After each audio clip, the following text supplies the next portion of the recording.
Pak Dr. Abdullah Yahya, tetapi kita lihat banyak sekali tokoh-tokoh hadir dan kita sangat perlu sekali meminta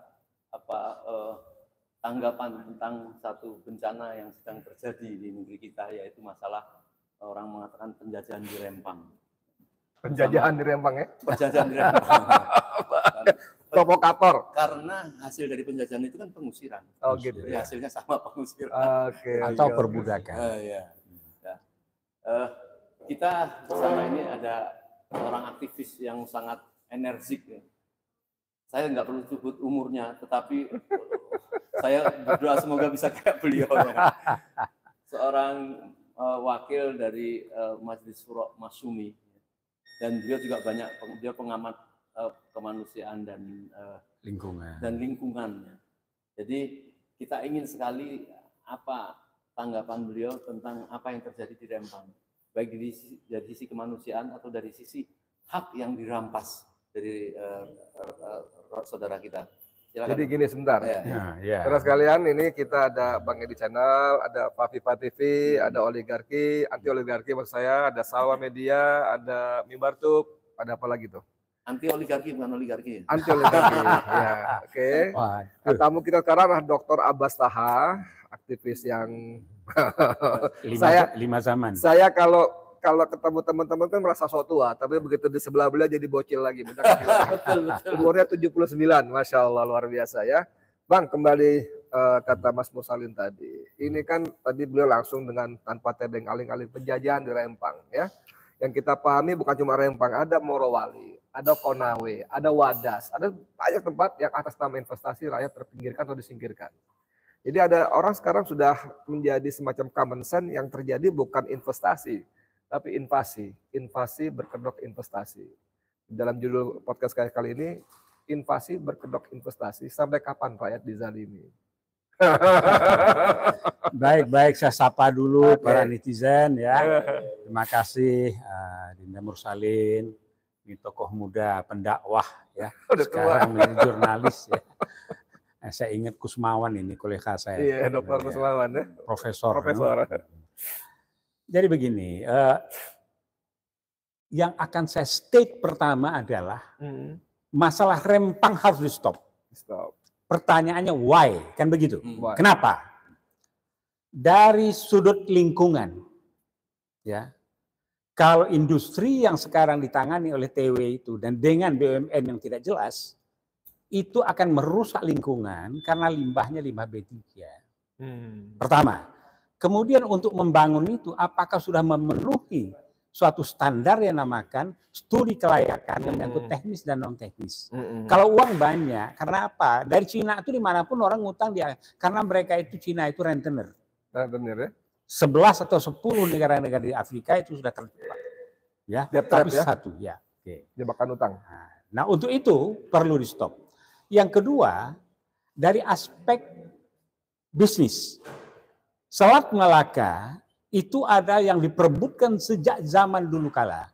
Dulu pernah terjadi pertempuran segitiga antara Belanda, Inggris, dan Melayu.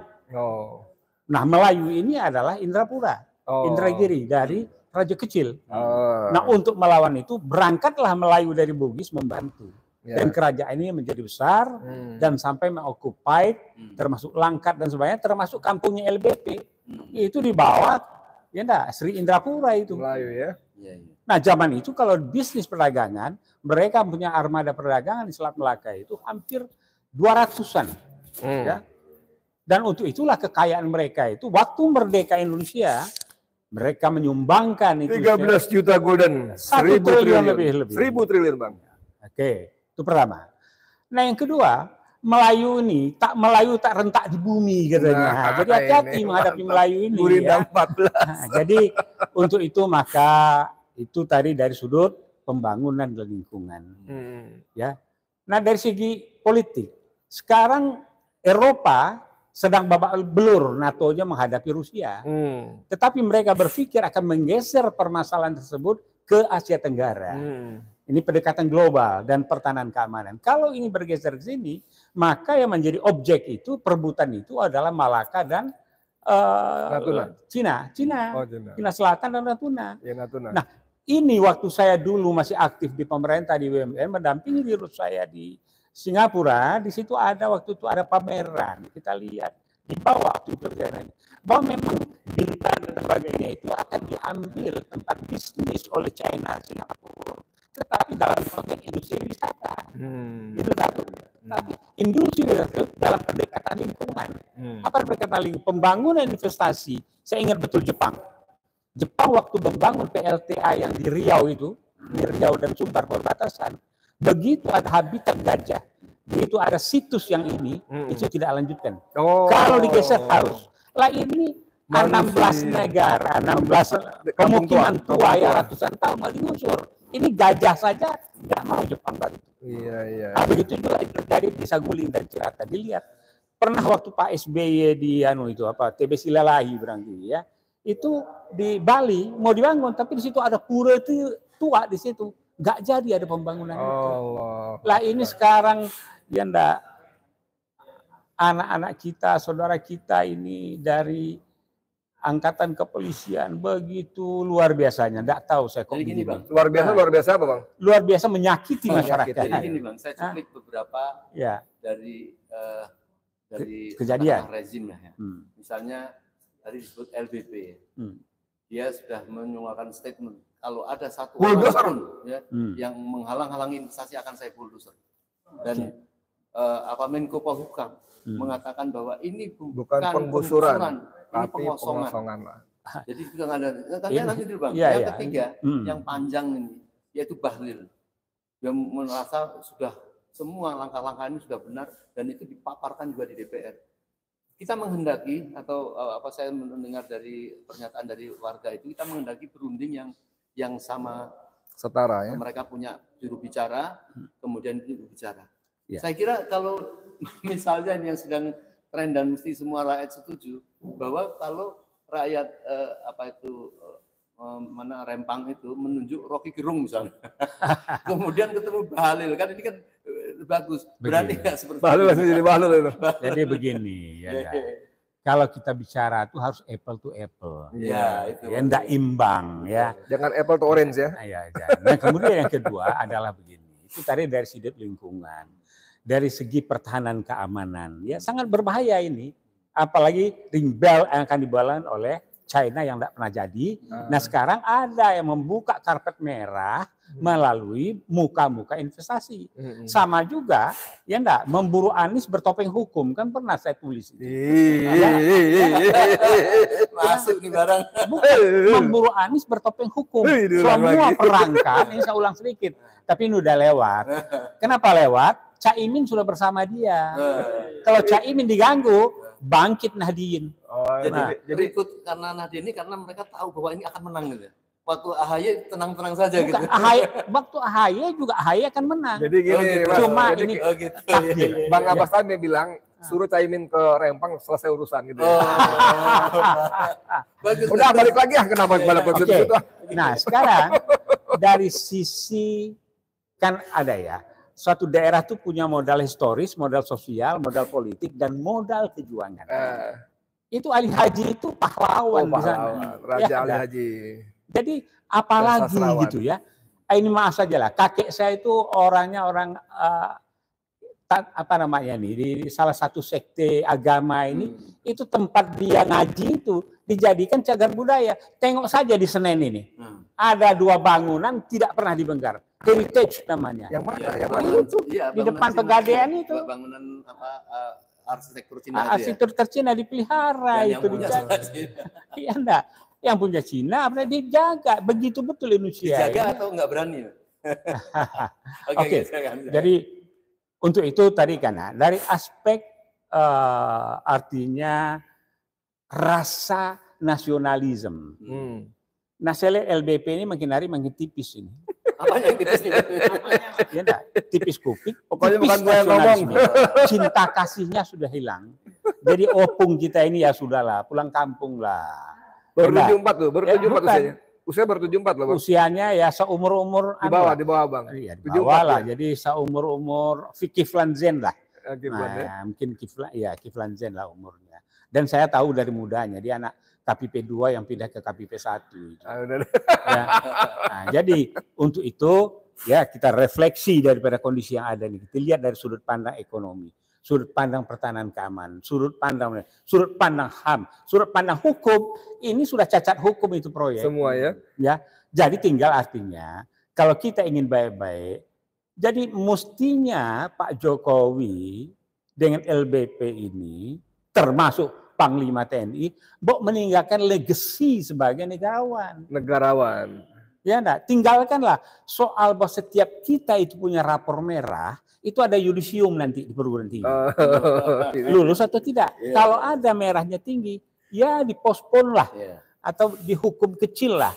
Nah ini ada rasa ketepun yang luar biasa. Jangan-jangan memang besar dosa kalau mereka. Judulnya investasi, judulnya pertumbuhan ekonomi, kan kita bisa bertanya. Investasi itu pertumbuhan ekonomi untuk siapa? Kalau rakyatnya digusur. Itu jawabannya sederhana aja, saya potong aja lah. Pembangunan kita ini bak kubah masjid. Tahu kubah masjid? Apa itu? Dalam teori kubah. Kubah itu dikecil aja di atas kan, besar di bawah. Nah, yang besar bawah ini kita ini yang susah hidup. Nah, yang PP, DLP ini itu adalah mereka yang hanya sekian persen yang menguasai ekonomi Indonesia ini. Apakah ini harus teruskan? Tidak boleh. Nah dulu waktu zaman Pak Harto pernah diminta itu sama gengnya Yusuf Manandi, gengnya Lim Byang Kun. Ya, Lim Byang Kun. Minta hanya sebagian kecil agar diberi kesempatan pribadi. Tidak mau dia. Wah hebat. Nah dulu aja Pak Harto begitu kokoh kuat, dia bisa melawan oligarki yang belum sekuat sekarang. Sekarang kuat sekali. Politik dikuasai, ekonomi dikuasai. Apalagi bandar-bandar dikuasai, segala dikuasai. Tapi Jokowi menguasai MK loh. Apa? Jokowi menguasai MK.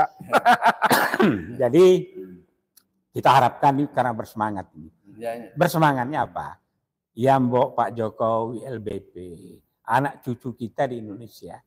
Lain dengan orang Bintang, ya orang Minang, lain dengan orang China. China itu merantau ke seluruh dunia, nggak pulang-pulang pun dia biasa, tapi dia tetap warga negara Cina. Masalah legacy nih Bang, penting sekali. Saya 2 hari yang lalu barusan pulang dari Sumatera Utara. Ya. Tadinya kemudian Kuala Namu terpaksa harus mau berkunjung ke kotanya LBP di Samosir. Samosir. Iya, lebih sana lagi, nama kabupatennya saya lupa, tetapi saya terpaksa pulang pokoknya lewat Bandara Internasional Silangit. Itu ada. Oh ya, Silangit. Jadi karena begitu jauhnya dari Medan ke situ, saya ingin mencoba mengetahui kok LBP itu begitu jagoannya, begitu kayak tough gitu ya. Apa didukung oleh orang-orang di kabupatennya? Dan saya ke sana, bahkan saya masuk ke auditorium Institut Kristen Katolik ya, ketemu para tokoh-tokoh itu. Mereka mengatakan pemimpin itu harus adil, jangan mendahulukan penindasan sampai seperti itu. Mereka tidak ada yang mendukung.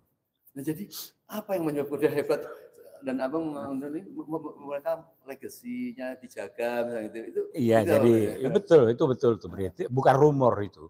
Betul bahwa tidak semua mendukung beliau. Cuma beliau ini dia kan kadernya Benny Murdani. Kemudian rempetan daripada Ali Murtopo. Ya. Nah, jadi kita berharap betul, kita himbau Pak LBP, Pak Jokowi, Panglima, sudahlah. Jadi berikanlah apa yang telah ditetapkan oleh Kitab Perundang-undangan dan Hukum. Pak Jokowi janji, kalau ada investasi dibangun, ada masyarakat di sana, itu tidak digusur. Dan jelek-jeleknya Pak Harto dalam pembangunan, otoriter juga, bulldozer juga, tapi bulldozernya halus, dicarikan tempat, dicarikan ini, 1-2 terkena itu biasa, itu ekses. Jadi dalam hal ini maka wajar Pak Harto itu disebut Bapak Pembangunan dengan segala kekurangannya, ya. Tapi bulldozer ditambah lagi tak piting katanya kan, Masya Allah. Semoga kita harapkan Rempang yang punya sejarah panjang dengan Gurindam 12-nya yang pertama dinyatakan 12 itu apa? Kita harus hidup beragama. Nah itu jelas Pancasila ketuhanan yang Maha Esa. Pembukaan dasar 45 mengatakan juga begitu. Kemudian bangunlah kesejahteraan. Bersikaplah adil. Itu loh petuah-petuah dari Gurindam 12 tadi. Yang beliau atau pahlawan. Jadi berikanlah mereka tempat, lakukanlah investasi, dan tirulah seperti yang tahun berapa itu saya itu ke Singapura itu melihat pameran bagus ya. Bintan dibangun, pulau apa, tapi jelas. Dan di sana tuh pemukim penduduk itu diberikan. Tidak digusur ya? Tidak digusur gitu. Baik, pemirsa sekalian, saya meyakini benar bahwa saya sedang berhadapan dengan senior yang sangat bijak ya. Mengatakan Mbok Yo. Kalau di Jogja itu Mbok Yao. Jawa itu udah Mbok Yao. Mbok Yao. Nah, jadi tidak perlu mengingatkan tentang bagaimana pelanggaran HAM berat dan sebagainya. Mbok Yao, ingat ya. Jadi saya kira ini terpenting ya dari Pak Abbas. Ya. Terima kasih Pak Abbas. Terima kasih, semoga selamat ya. Dan janganlah pesan saya, kalau polutan itu diukur, emisinya itu polutan. Polutan itu karena nilai setitik rusak susu sebelahnya.